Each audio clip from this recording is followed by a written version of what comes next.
Chers téléspectateurs du micro du Pasteur Bobo, partout où vous êtes à travers le monde, nous vous disons bonjour ou bonsoir, ça dépend de l'heure à laquelle vous nous regardez. Nous sommes à Bruxelles, Bruxelles, capitale de la diaspora congolaise, mais aussi capitale de l'Europe.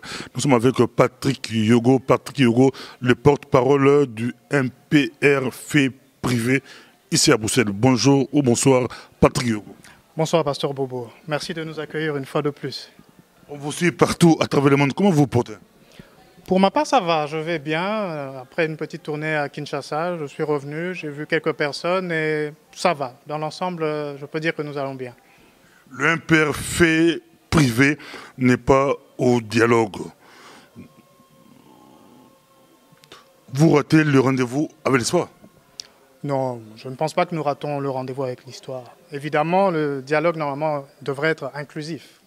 Il était question ici d'appeler toutes les parties prenantes, donc l'opposition, le pouvoir en place ainsi que la société civile, à pouvoir y participer. Vous connaissez vous-même les couacs qu'il y a. Et nous n'avons pas choisi de participer au dialogue. Ça, c'est un fait clair et définitif. Mais nous suivons de très près le dialogue. Ne vous inquiétez pas. Vous laissez les autres négocier à votre place. Ils étaient à Sun City, vous n'étiez pas là. Quand ils sont sortis, ils ont fait 1+4. Vous ne craignez pas que, après l'accord du dialogue, qu'il y ait un gouvernement de transition sans l'MPR fait privé? Il faut bien remettre les choses dans leur contexte. Ici, il n'est pas question d'un partage de pouvoir. Ici, la question capitale, c'est juste les élections qui doivent être tenues selon les délais constitutionnels. Il ne s'agit pas ici de partager le pouvoir, de faire des gouvernements de transition. Je crois que le président du Sénat l'a bien rappelé lui-même également, que le dialogue n'est pas une assemblée constituante. Donc, restons sereins, calmes. Nous reconnaissons la valeur et les vertus du dialogue, que ceux qui participent dialoguent et trouvent des solutions pour que nous passions vite aux élections. C'est ce que le peuple attend. Il y a des populations qui sont en train de souffrir et on attend que les élections pour qu'il y ait des dirigeants, des gens qui sont près de leur population pour trouver des solutions. Que le dialogue ne soit pas l'arbre qui cache la forêt. L'enjeu, c'est la population et les élections qui donneront mandat aux gens qui vont prendre soin de cette population. Vous qui êtes dehors, comment voyez-vous l'avenir du pays d'ici le 19 décembre 2016? Comment voyez-vous les choses? Comment ça va se passer? Quelle est votre solution à vous? Écoutez, le MPR, par tradition, est un parti légaliste. Nous avons une loi fondamentale, la Constitution. Cette Constitution a des dispositions très claires qui règlent cette affaire. Au 19 décembre, si nous n'avons pas un président élu, nous sommes dans une situation de vacance de pouvoir. Il suffit maintenant de mettre en marche les dispositifs pour que le président du Sénat, qui soit investi comme président ad interim, et qui nous mène aux élections, puisque notre problème, c'est ça. Nous n'avons pas pu organiser en temps et en heure les élections qui devraient faire en sorte que nous ayons une nouvelle législature, une nouvelle administration après le second mandat, donc le dernier mandat du président sortant, Joseph Kabila. Donc, pour vous, il faut respecter la Constitution et que Kengo puisse prendre les rênes du pouvoir, qu'on puisse respecter la Constitution. Donc, cette proposition est opposable à tous. Je ne me suis inspiré que de la Constitution. C'est une lecture purement syllogistique. Nous avons les prémices, la Constitution est là, nous voyons les faits, nous appliquons, et c'est ça. La solution est là. Ce que nous cherchons là, nous l'avons déjà. Donc vous privilégiez Kengo qui était ancien membre du MPR, l'un des plusieurs fois Premier ministre de Mobutu. Pour vous, MPR fait privé, Kengo, c'est la bonne solution. Le président du Sénat, c'est ça la solution.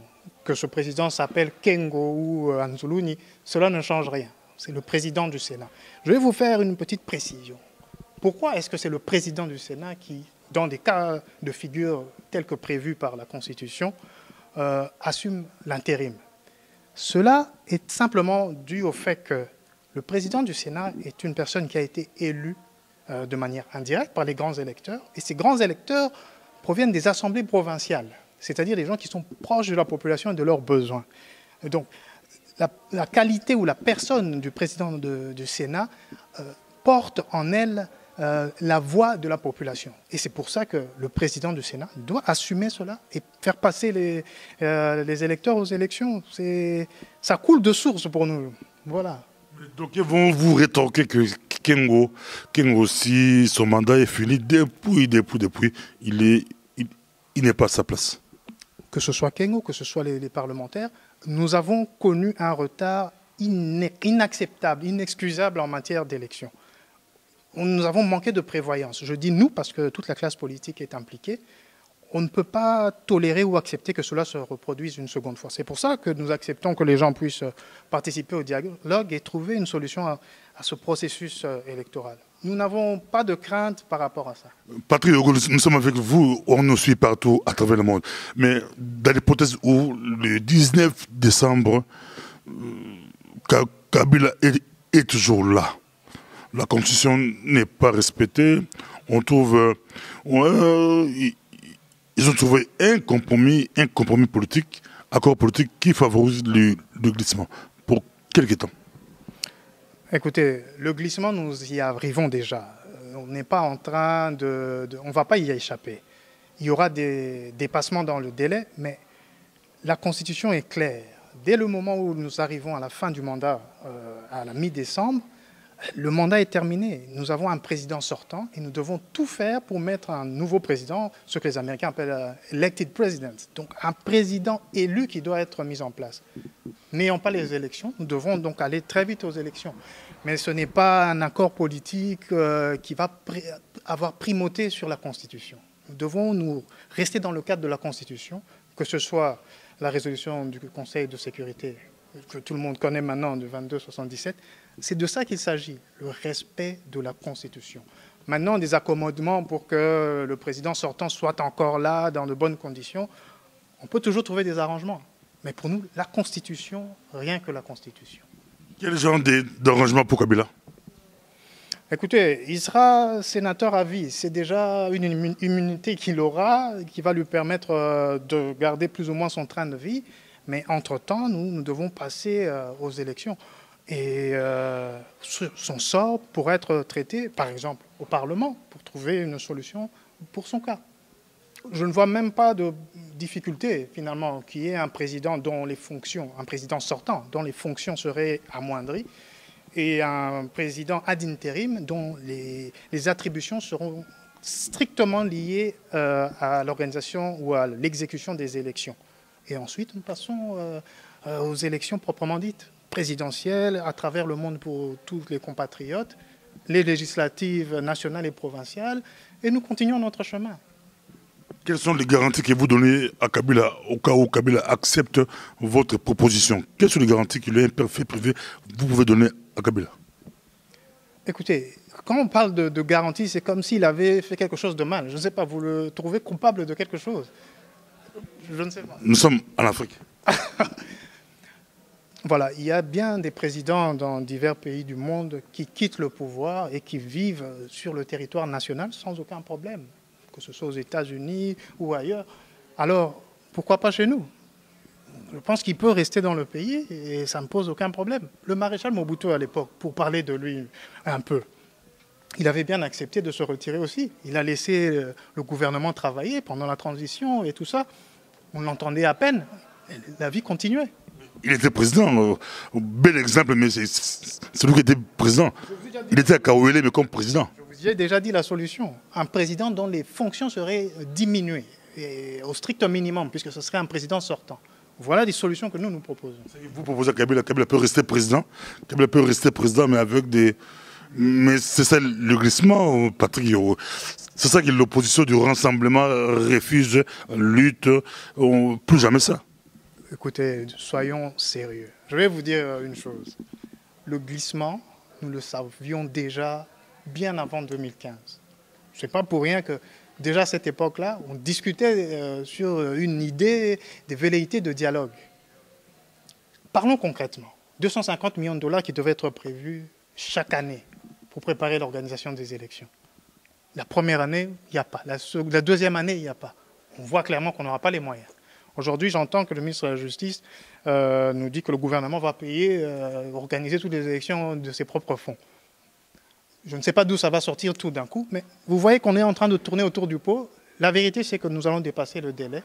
On va trouver des arrangements pour que tout se passe dans la paix, mais le souci, la finalité de toute chose, c'est que nous allions aux élections. Le souci d'une personne ou d'un individu, ça n'a pas de valeur face à une population de plus de 60 millions d'habitants. Patrick Yoro, on vous suit, on peut peut-être de temps en temps aller aux à Lingala. Bali Kolanda yo Patrick Yoro, yo Banzi, et le bâtiment Mobutu Alabara, yo Banzi, présent que Kabila, vous pouvez strict minimum, vous pouvez accord politiquement, à diriger transition, mais vous tout lié, pouvoir rébeller. En demi, en haut, bongo, ce qui est transition, 1 année, 2 ans, 3 ans, ou 4 ans, n'a beaucoup, bongo, na la transition, là. Kabila a chaque candidature, tu penses que c'est faisable, c'est possible. Pourquoi pas beaucoup de la solution où tu sais qu'il y a un rassemblement, qui est transition, il faut diriger la moto ils sont négociables.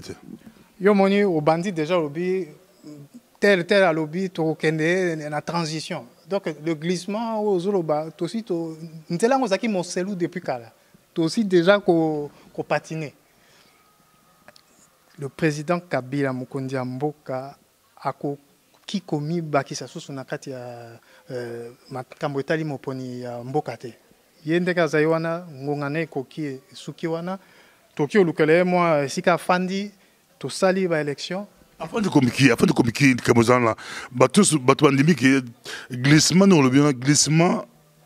Tout le monde est d'accord. Bon, la majorité, même si c'est dit, n'atteint que 2-3 fois, ou Bulbata père et les autres, d'accord le glissement, mais glissement, on peut glisser sans Kabila. Les pommes, il y a une patrie, on a plus ce micro, Balikolanda, Bafandi, Bila, Bandok, bien. Jeune, Azolo Mamaki, Toko, mais point wana, Kabila glissé, tendé, bitum besoin de wana. Toko Lukamatata Pamba. Likamoni neko tungi sabato. Kabila to moto mosusu asala o bengi glissement asala ngote likambo eza wana bandeko nanga balandi na sakola bino na mwa moke likambo ko tungisa biso mingi eza nini na lobela bino likambo ya candidat unique ya majorité na candidat unique ya opposition bakosa bino te ce n'est que ça eza obele wana likambo ezokabola biso. Pour les ninga opposition, les ya pouvoir, mon côté azali na candidat unique. Yango ne ko tamusa bango moto ba ko linga ka ko sa mo bulute to ko tambiringa mais biso bana MPR mbiringa to linga ngote. To linga ko landa mibeko to salina maloba lokwa bana mibali avec élégance to avancer. Bilinga toboyi et la vote bilba la MPR mais bino yobi majorité na opposition do otien bipolaire mais bino sur bozawa pi bino le MPR beaucoup mieux bino boza côté ni la majorité ni la opposition bozawa pi MPR azali na kati ya opposition na sina bandi na makomoso na yanola ki mutuna wana MPR azali na kati ya opposition na tina te azako sala musala na bato ya gouvernement te yango ndeti na budo baraza na kati ya opposition pe lisusu aza na kati ya opposition na libanda ya ndako osika ba mibeko kamatamaka o to bengi parlement extra parlementaire azaï donc la kati ya opposition de quel côté parce que aujourd'hui les autres basés extra parlementaire besoin de quel côté uta basanzo leki tosaki na sima ya opposition républicaine mais banda lelo na kilo na bino te alliance wana esuki biso to kota obe bande ko biso population et tozo zela obe élection yango wana plateforme groupe affiliation eza esusu te tozo bongama pona ba élection puisque solution monsieur eza été eza obe élection avec quel fichier électoral toujours en français avec quel fichier électoral des élections.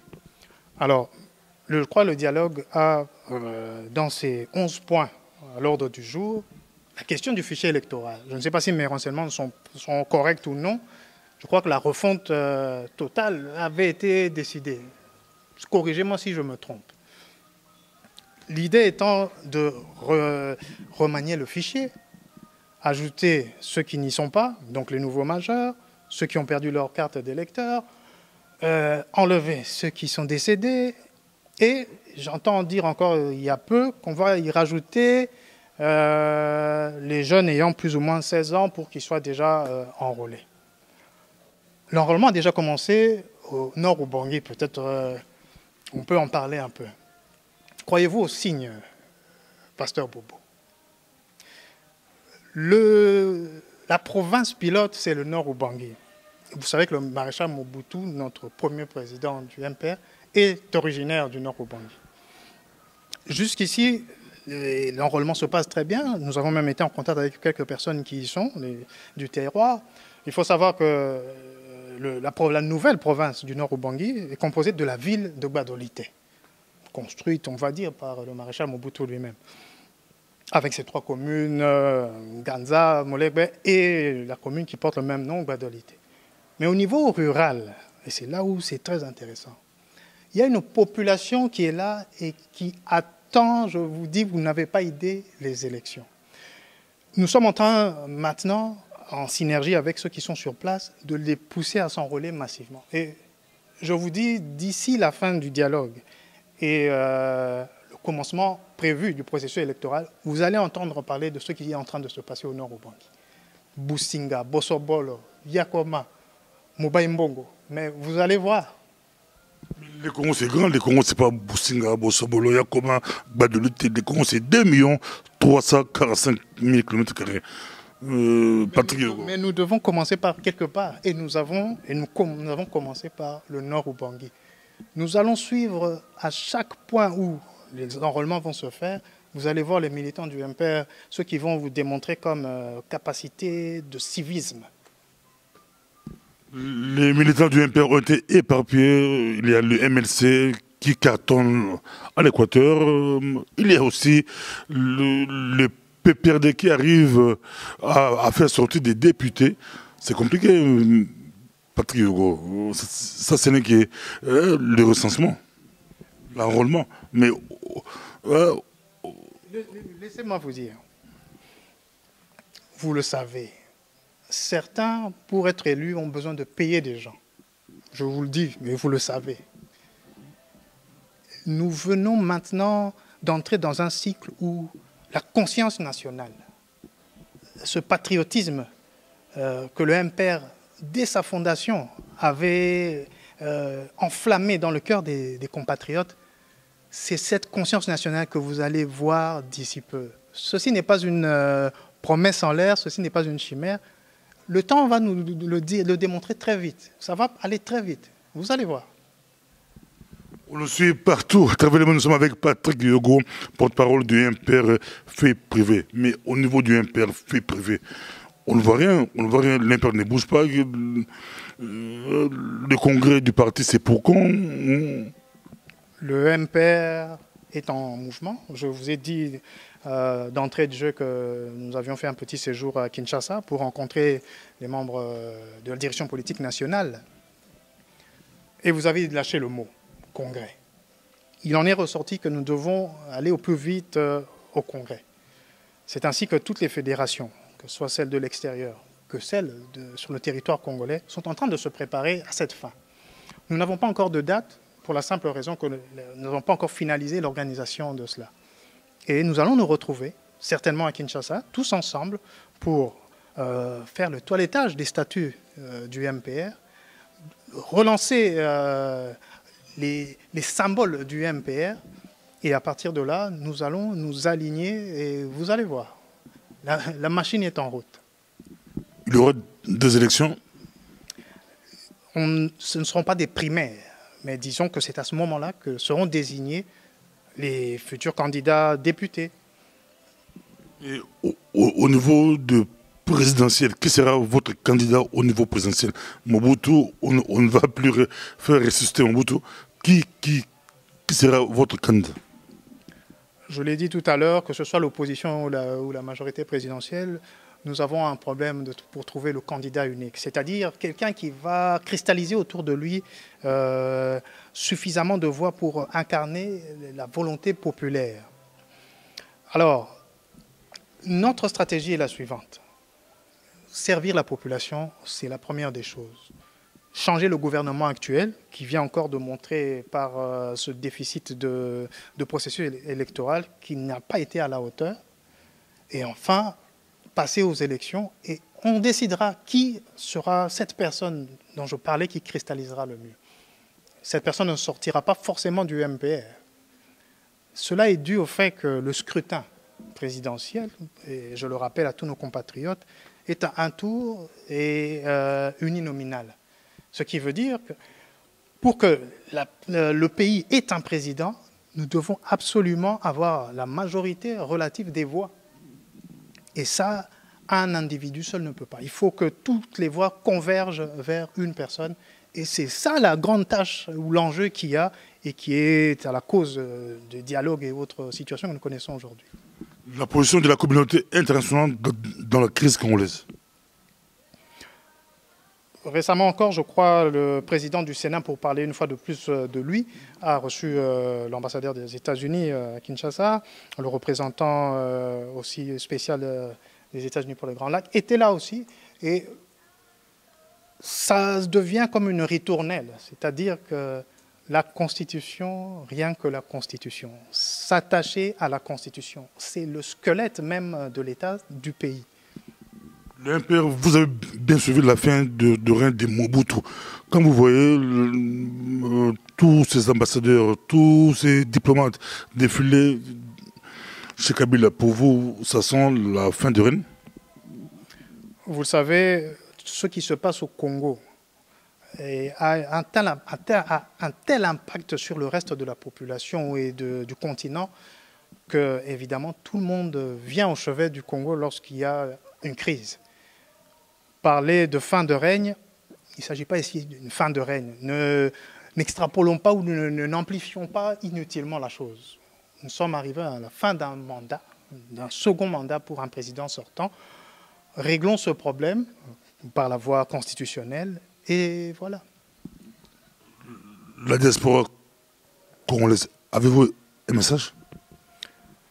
Pour nos compatriotes, et j'en ai rencontré pas mal depuis que j'ai pris la fonction de porte-parole du MPR pour la Belgique, j'ai observé que nos compatriotes dans les pays anglophones sont ceux qui sont les plus pragmatiques. C'est peut-être par une culture, mais ce sont ceux-là qui ont besoin tout de suite qu'on puisse organiser et le congrès et mettre en marche le travail sur le terrain.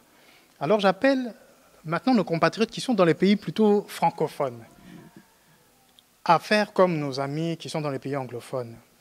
La littérature, les paroles, c'est très bien. L'action, c'est encore mieux. L'action, c'est encore mieux. C'était presque votre mot de la fin, mais on va vous laisser 2-3 minutes face aux Congolais de partout, aux Congolais du pays. De plus en plus, on est très suivis, même au pays. On vous suit. Nous sommes avec Patrick Hugo. Il nous a parlé du dialogue, du processus électoral, comment ça va se passer. Un message aux Congolais de partout qui vous suivent.